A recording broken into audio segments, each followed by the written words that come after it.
What's your favorite scary movie? Hey, man. We'll tear your soul apart. Well, I'm Pennywise the dancing now. We're gonna get you. Oh, not on the beat! God, don't do that. But sometimes death is better.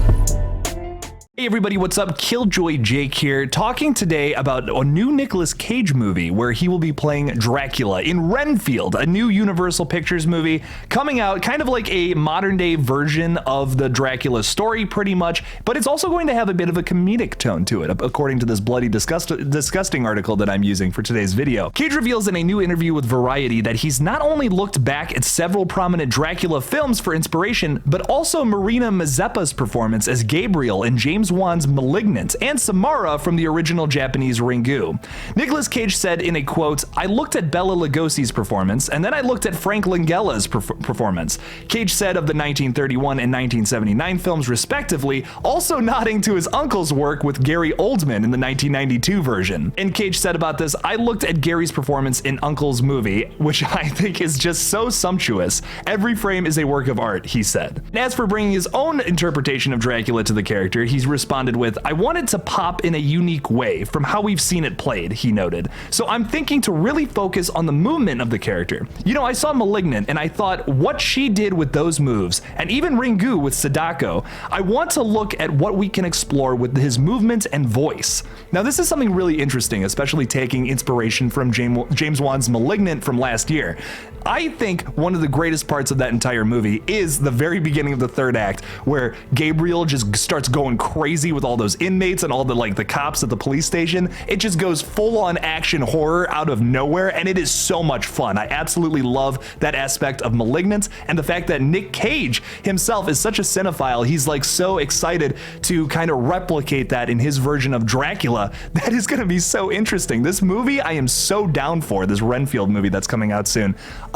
That's going to be a really interesting aspect to Dracula, who in the past isn't very, like, his movement isn't anything like super crazy. Like, for example, Gary Oldman's performance. I think that his performance was a little more like relaxed, but still really creepy. Gary Oldman does a phenomenal job as Dracula, almost arguably my favorite, although Bela Lugosi, it kind of has to be everyone's favorite is how I feel about it. But Gary Oldman does a phenomenal job in Coppola's movie. But I would like to see a different version of Dracula, where he's like moving around a little faster, and it's also going to be a little comedic too. So we might draw inspiration from *Vampire's Kiss*, another great Nick Cage movie there. Cage goes on to say about Dracula, specifically talking about the humor on the new take. He says, "What makes it super fun is that it's a comedy," he revealed.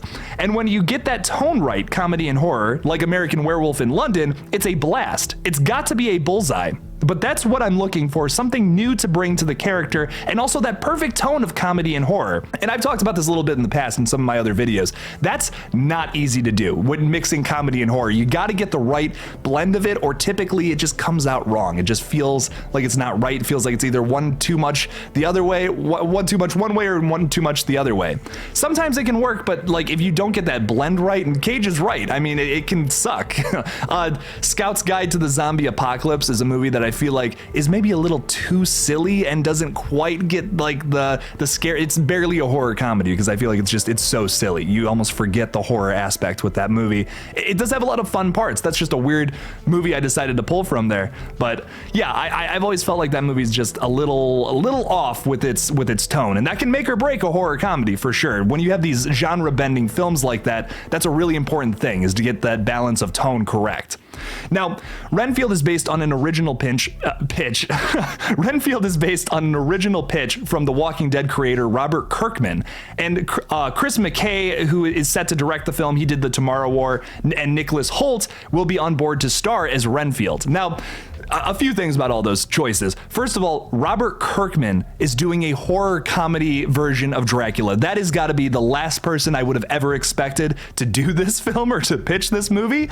I don't know if you guys have ever seen The Walking Dead, but it's basically just a drama disguised as a zombie movie. It's really less about the zombies, much more about the human aspect, which I feel like is going to be kind of weird for a a horror comedy to be pitched by the same guy that did that for so many years. But hey, you know, I'm still all about it. It's still kind of a weird choice in my opinion. Chris McKay set to direct. I actually really liked The Tomorrow War. I thought it was fine. Wasn't anything super crazy, but I'm down to have him direct. Don't know too much about him besides that movie. And Nicholas Hoult is fantastic in Warm Bodies. I remember that movie specifically. That was a lot of fun. And I didn't realize this until I had to look it up, but he's in Mad Max Fury Road as the blood bag dude, which is really cool. So he's great. Yeah, no, Nicholas Hoult is phenomenal. I'm very excited to see his performance as Renfield, who, if you remember from the original Dracula novel, Renfield is the inmate who's kind of at a lunatic asylum, and he's thought to be like super delusional, but really he's a servant to Dracula.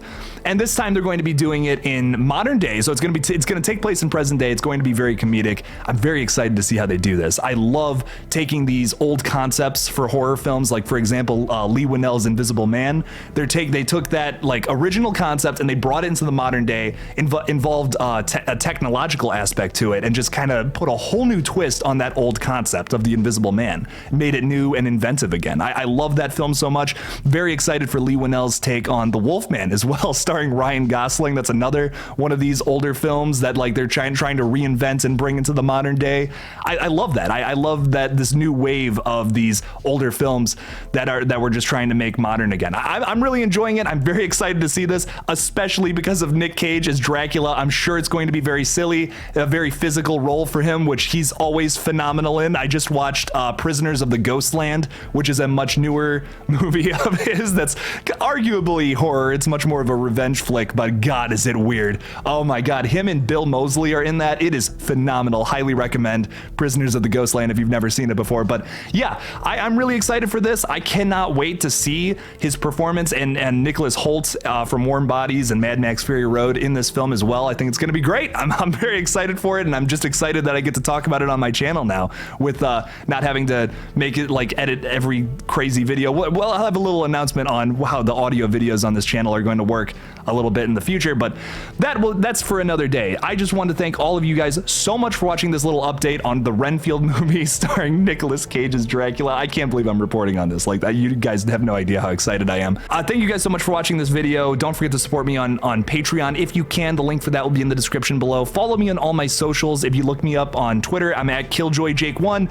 Instagram at KillJoy_Jake, and on TikTok, if you look up KillJoy Jake, I'm sure I'll come up. Wow, I just can't remember it in the moment right now. Thank you guys all so much for watching again, and as always, don't forget to kill it out there, y'all.